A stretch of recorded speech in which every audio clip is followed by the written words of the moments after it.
Buffalo Wild Wings is for when you're 20 and you kind of know about sports. Like, look, I love sports ball. Michael Jackson's the greatest basketball player. I can't be on this. And I need a sip of your beer. Yeah. Oh, look how big this glass is. Fuck. I'm sorry. I mean, that's Yard House's entire shtick. And by the way, I am there for it. I really hope this is just not going on the B-roll.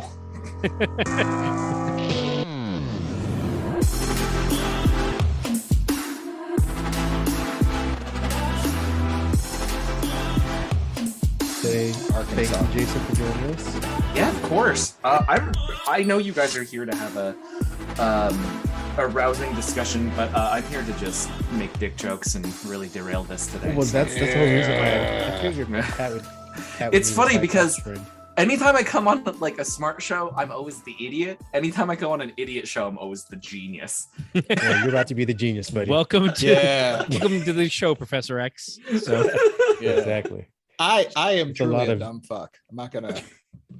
It's gonna be a lot of Wolverine punching Cyclops in the stomach.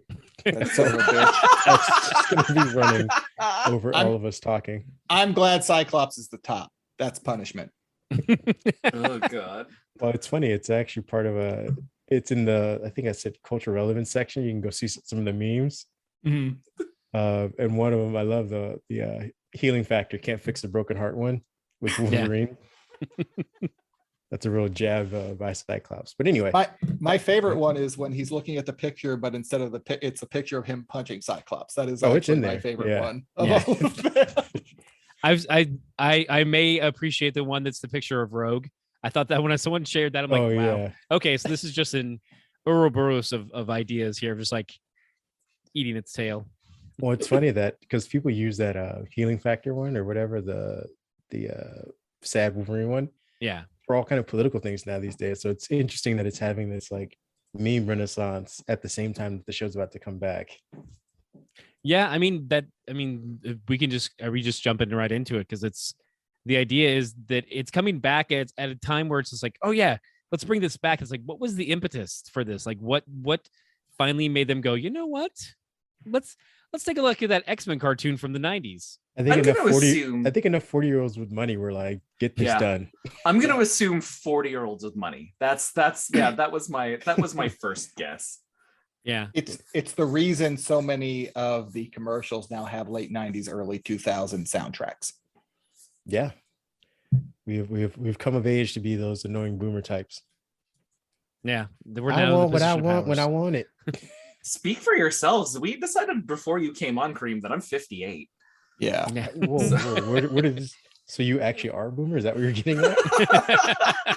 I was trying to. He's like, oh wait, no. I'm taking all your economies. You son of a bitch! You just bought more property. He didn't buy it. This is my 14th house. Yeah, I know, right? Oh this man, is my 14th house. He's that boomer. I definitely took it from ethnic people. Oh, I mean, the best part was by accident. You tripped and bought a new house. I had a home appraised for less, and then I bought it for even less than that. And built a Starbucks in my backyard. Mm-hmm. Every room you enter, you play Disturbed Stupefy, but it says gentrified. Just going out on the streets scaring kids. I'm really I'm really glad that this is a video podcast so nobody thinks that I'm a white person. Yes, that helps. Oh, I'm just gonna Photoshop somebody else's face on yours. You're just gonna just deep fake it. Yeah, it's weird you picked Ralph Nader. No, I got Bob Dole. They're like, wait, I thought Bob Dole passed away a week ago. Tip one out, man. It's messed up. He's still got a boner for Britney. Oh, what? She's emancipated now. You've never seen those Pepsi commercials? During the Super Bowl, they debuted a commercial for Pepsi. This sounds like extra work for me right now. That referenced. Let's keep that going. That referenced Bob Dole looking at Britney Spears getting a boner because he's on Viagra.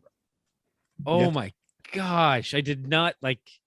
You didn't put those two together. Those things that missed me completely. Apparently. Yeah. Wow. Bob well, Dole to be honest with Britney's you, at the ass. time, it kind of missed me too because I was like, "What's a boner pill?"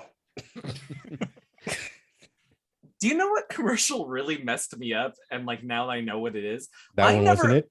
I never knew what Zima was as a child. The drink? Yes. I thought it was just fancy water. I honestly was like, well, why don't we have this water in our house? Oh yeah, we're poor. But also I was like, I've never seen this at a family party or like something. Yeah, I've never actually seen Zima in person. I've seen it only in commercials. So Zima is alcohol, correct? Yes. Okay. It is the original Smirnoff.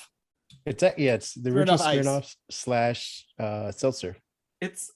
I'm very embarrassed. Oh It's a wait, malt liquor. wait. So like Zima's like pissed right now because of all the White Claws. Yeah. Like they're just like, yeah. this is some Oh, yeah. bullshit. You guys Oh, yeah. called me out. All those like me and wine coolers are getting our lunches taken from us, and This- now you want to be this like, If Zima could have held on for Zima's- 15 years, It's their 5th round of being pissed. They got pissed with Smirnoff Ice. They got pissed with Mike's Hard Lemonade. They get pissed about every 5 years when this runs about again. wait. So is like White Claw the Asian fusion of Zima? Is that what we're saying now? Is like they were made fun of it in the past, and now people's like, oh, this is so good. And you're like, It's- motherfucker, I had that as a kid in Yes. school, and It's you the took it away. K-pop. It's the Yeah, K-pop. it's the K-pop. well, see, Of Zimas, problem, yeah. well, the problem for Zimas was that it was like not only just was it malt and seltzer, it was malt, seltzer, and melted sugar. Go Where's on. the problem. That was the problem for Zima. Like people felt like they were filling up on Zimas versus like, Yeah. for the seltzer, they kind of calm themselves into thinking like, oh, this isn't that bad. I can drink 7 of these and not be an alcoholic. It's the anti-bone broth. That's a callback before you got Yeah. here. Kareem. Oh That's- god. The anti-brown buff. Yeah. Well, I mean, it's all recorded. I'll just splice it in if I can get the edit for it. Yeah. Okay. All right. All right. My whiskey's poured. I'm all ready. Let's do this. All right. Stretch it out, guys. Yeah. All right. Well, I figured we do at least the flashback. That kind of gives us some reference. I know it'll allow Ken to kind of go on about the artist. We can start talking about the Saban stuff as well, because I actually pulled up the Troubled History article from, I believe it is the Hollywood Reporter, if I'm not mistaken. And they kind of go into all the trouble, all the back and forth between the studios and stuff like that. The I mean, trouble trouble history is that's a bit Yeah. clickbaity. It did have it did. Well, I mean, not in like, yeah, I think you guys are right. It is clickbaity, but it also does talk about the like how it shifted hands and how it ended up, basically. Yeah. Let him get I his mean- views, you guys. Jeez. Well, wait, are you gonna in the beginning before all this? Are you gonna start off with the previously on the X-Men? Yeah, Of course. thank you. Oh yeah. Like, yeah, it's got to be. Well, that's also the other thing about the cultural relevance that we kind of will gloss over, is that how it starts, it's iconic for that, and how other shows, started really, I mean, I guess people started recognizing that in other shows, not to say that it was the first to do it, but, you start to point that out like, oh, that's Definitely Interesting the way. first show for us older to middle millennials where we saw Mhm. it, I would think, because I can't think of another show before that where there was a previously on and I was, I think Knight Rider might Aware have of done it, right? which one? Knight Rider wasn't that a show that did that? Not that I'm aware of, but I mean, Okay. maybe for the thing was though is that this was on pretty much every episode, Yes, as opposed true. to like occasionally it's like, oh, by the Yeah. way, did you remember Carr? He's the evil Yeah. version of Kit, and he's voiced by Optimus Prime Peter Cullen. Like it was Oh. awesome, but it didn't happen enough for you to be like to key in. Whereas like X-Men was like hit you with it every time. Every episode to give you a little backdrop. Yeah. All right. Let me see. Let me get to the very opening part of it. X-Men, also known as the X-Men, the animated series. I don't know. What did you guys call it when you were younger and you wanted to watch the show? Just the X-Men? X-Men. cartoon? X-Men. Yeah, just Yeah. Yeah. Just Okay. X-Men. I think I was aware it was X-Men the animated series for Just like some Dark Knight, reason. the animated series, right? Yeah, probably Is that the full because title of it? I think that's probably- Batman. We thought Yeah. Batman the animated series versus Batman. The animated. That X-Men was the a Dark animated Knight. series. wasn't So- it? Oh, okay. Yeah. No. Batman. This Well. this is out around the same time. We're probably a couple seasons into Batman the animated series, and we're also in Spider-Man the animated series, right? Are we Shortly, shortly? This like- debuted in '92. I thought Batman the animated series was a little later. Is Batman? Um, I guess it's like 92, 93. Yeah, I would even say 94, but I feel like I'm wrong on this one right now. I think the I don't know. noir. I'm gonna agree with you. Well, we all have computers. Someone look it up while I'm in I know, Batman. yeah. Batman, If only- Batman the animated Fine. series, also premiering on Fox Kids, which is definitely noteworthy, is 92, same year. Okay, Ah. there we go. Wow. wonder if Fox the- Kids Whoa. was rocking it. What was in the Yeah. water at that It point? was the programming block for Fox Kids. Fox was trying to gain a certain market share of having kids programming, and they were pushing very hard for that. And between a bunch of like getting it from ABC, they also had their own kids blocks, and Saturday mornings had kids blocks, and they all had their own I guess IPs is the way to go with to call it now, but they all had their own shows that brought their viewership. And so Fox, as a fledgling network, was trying to get their foothold. And so part of it was putting on shows that they could, whatever they could get right away. So like, okay, here's Eat the Cat, here's Bobby's World. Like they could get certain shows, and they'd also pull from a back catalog, but new programming was part of that push. Fox, and this is at this point, Fox is trying to be extremely edgy because they're trying to differentiate themselves from CBS, NBC, ABC. They're trying to show that, oh, we're the hip one. So then it does make more sense they'd go with the action-based comic cartoons as opposed to, I don't know what the hell was on ABC at that point. Just that Wheel of Cheese intro commercial. Wheel of Cheese? A hankering for a wheel of cheese. That's Schoolhouse Rock, and then that's a commercial though. That's oh god, that's like infotainment kind of stuff. Yeah. But yeah, Schoolhouse They're Rock trying is to- where I think of Trying to that. slide in that education through animation. Not in my America. I So only they- want to see tight-bodied superheroes fight. It debuted on October 31st, 1992. As Ken said, the United States and Fox Network. X-Men was obviously from Marvel Comics. It's the second attempt at an X-Men animated series. This part I didn't know until earlier today after looking this up. Oh, yeah. That it was from the TV series pilot X-Men Pride of X-Men, using the spelling for like Kitty Pryde, which was not picked up.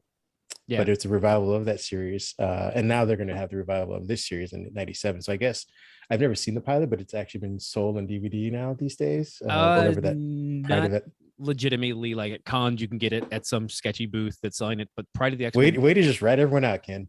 Yeah. That Wow. entire section just got raided. Thanks They're a all lot, going you to jail. freaking narc. They're right there. They're in there with the January 6 people. I'm now, gonna thanks to you, I'm gonna Ken. mute Ken. I'm gonna mute Ken. Thank you. God Wow, damn, 5 guy minutes. hates freedom. That's pretty quick. Yeah, that was good. Can I start with a question with you guys first? Just because I feel like, especially with the show, we get a lot of different like perspectives and feelings for this. Why do you, I mean, I think it's pretty obvious that all four of us really enjoyed the series. Is that safe to say? Yeah. Okay, so no contrarians. All right. Why do you think the show worked, even in the first place? Ooh, well, I think it's a property, to be honest with you. Like the animation style wasn't anything to kind of like tilt your hat on. I think it was just the fact that, you grew up reading about the X-Men. Now you get to watch the X-Men. At least that was my impetus early on. I would also say, Kareem, I 100% agree with you. The property goes a long way because we're talking about the height of X-Men popularity. We're talking X-Men #1 had just debuted, quote unquote, 8 million copies sold, et cetera, et cetera. But I also think the serialized nature had a lot to do with it. If you missed an episode, you missed something that would come back and be referenced later. So it was almost important, like you had to watch it. So I think that helped really hook you in. That previously on X-Men was really important. I remember like looking forward to that, like, wait, what happened? Okay. Yeah, couldn't agree with you more. Definitely. And that's kind of goes to the question we'll ask later about the revival and how they decide to kind of roll it out. It's Disney, so we're assuming it's going to be serialized, but would it have worked on something like a Netflix? But we'll get to that. I would also say using the Jim Lee designs as the basis for the cartoon helps a ton because it's kind of the like perfect storm of cool 90s. Like that design, everybody's muscular, everybody's got like kind of the skin suit, and it's definitely the coolest Cyclops ever looked up to that point. Yes, that's fair. Up to that point, I'll definitely give you that. Yeah. Ken? I was gonna say it's worth noting too that in '92 we also got the X-Men video arcade game, which if you're of a certain age, arcades were definitely part of your life, whether it was a Chuck E. Cheese, a Bullwinkle's, or, you know, just the arcade inside a Pizza Hut or at your local video store, wherever you might be. Arcades played a certain role in a certain age range. And so that X-Men game, which ended up using some of the footage from the original Pride of the X-Men cartoon. Like a lot of the animated footage there is from that cartoon that didn't go anywhere. So that's kind of a cool, like, we were fed little bits and like, oh, X-Men, like, because of the comics, because of the arcade, we were ready for just more X-Men and more superheroes, because we hit that age at the right time, and like we wanted our trading cards and we wanted our comics, and it was given to us on the hot new network of Fox Kids, who set it up so they had a newsletter. You could sign up for a newsletter and get mailed a little booklet, and it was like Fox was like, no, we're going to program you early on and get you. I'm going to ask you this quick question. I'm going to jump back to a tangent that I like. But did you ever actually watch that Pride of X-Men or whatever? Have you seen it personally?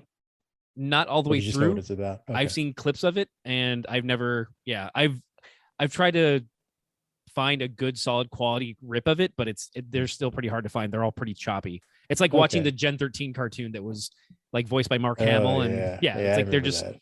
Yeah. From the clips that you saw, was Kitty Pryde or at least was Jubilee the substitute that they were like, you know what, we're gonna sub her out and sub this one back in? Is that why you don't think the other one took off? I don't think it's why it didn't take off. I think that the producers behind it and the executives just didn't see it as a viable option. As far as the switch out for Jubilee, I mean, Wolverine has a long history of like having young female partners, which is odd, but it still keeps working for him. I mean, I'm not as right. Jean Grey. I'm not. Yeah, we're going there. I'm not casting aspersions. He's a nice Canadian boy, from what I hear. I'm not from what I hear. I will say, every one of those relationships is what I've heard. Never feels sexual with Wolverine. What's up? Every one of his relationships with like the young teenage girl, it never feels sexual, at least by the comic book. It's never like, oh yeah, now he and Jubilee, you know. Mm-hmm. No, it's because he's too busy mourning over women he can't have, dead wives, thruples, all that kind of stuff. I mean, does Wolverine even fuck? I don't think I would say he doesn't. He has 2 kids. Yeah, but then they just didn't they just like take his DNA and like clone him? Exactly. No. One is a blonde Viking woman, and one is Ken, who's his they're both genetic children. Like they're like, I'm sorry, they're through traditional intercourse. Traditional intercourse. Wow. It's not cloning. Tell me you've never fucked without telling me you've never fucked, Ken. Well, I don't know if through the penis and vagina.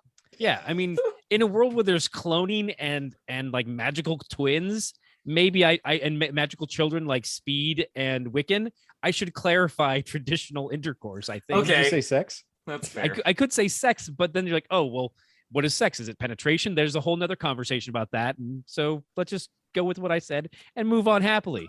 All right. I was going to ask you to define traditional intercourse. Can we have the subtitle of this one be traditional intercourse? Yes. Well, you could also just drop in the clip from Chasing Amy of like, oh, so you're a virgin. Okay. Yeah. And then you that's why I like to, I said it the way I said it. Okay. Fair enough. We'll move on, Ken. Traditional intercourse. Okay. And so before we jump further in our discussion, we'll, I don't know if any of you guys remember how the show actually ends. I don't. As often as I watched it, I had to find out there was a season 5. I thought there were only really 3 seasons, but apparently there's 5. Yeah. So I was deferring to Ken or you or Jason on how it ended. Okay, so my gut is telling me it was the Shi'ar stuff, but then that sounds wrong. No, I think the Shi'ar, isn't it the Phalanx? Like that's near the end. Right, it's in the doc, by the way, if you guys need a reference. I just pulled it up. I was just letting the audience know full well that I don't recall the ending. But you did the research. Yeah. This is a combination. Given the ages of the people on this podcast right now, we would have started getting into other shit by the time the show was like from 92 to 97. That is a big jump in terms of priorities for a budding teenager to a full-grown teenager. Yeah, by 1997, I was having traditional intercourse. He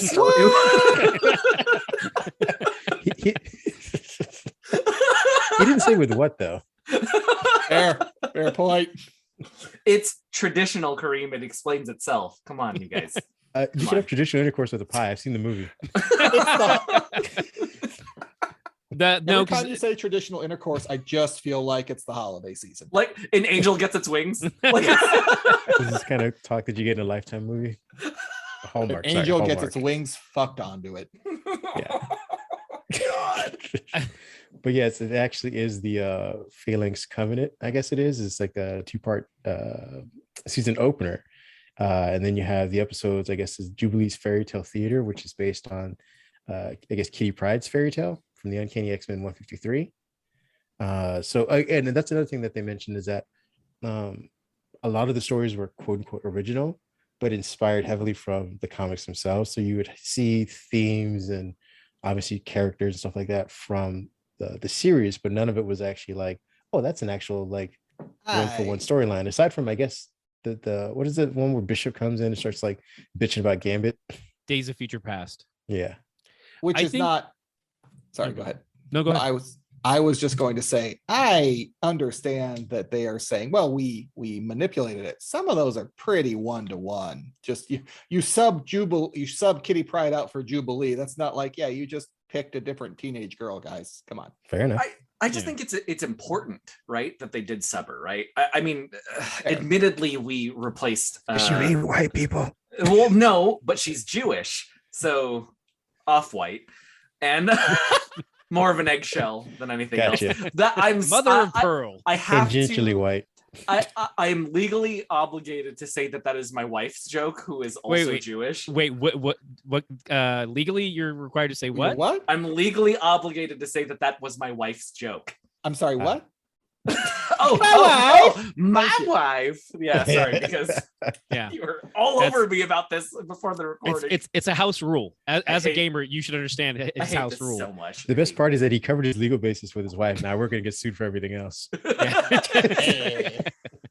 Yeah, so I mean, we did replace a young Jewish girl with a young Asian adoptee, but so my answer for what I asked a little while ago is, like, I would dare you guys to think of other shows that gave us that much diversity on a weekly basis. And That's I would really say good. none.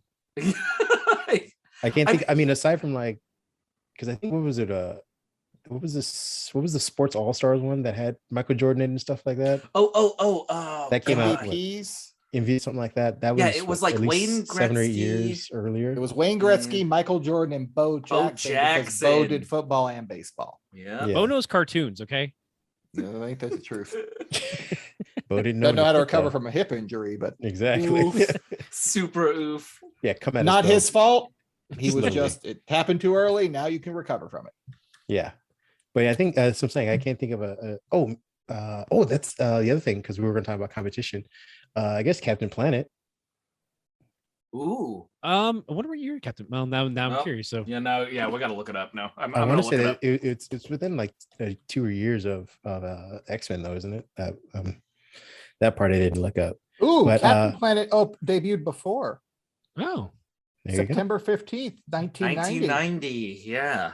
nice. And I mean, and Ted Turner at the time Was- is very, very a liberal, kind of pushing the idea of like we need to be responsible for our planet, and that's Look where that that's got us. that's because the message was, hey guys, you got to do your part. We're not going to do ours, but you do your part. Yeah. Oh And yeah, it should all be good, right? as Huh? Pat and I've constantly joked over the years that Captain Planet was the ultimate politician.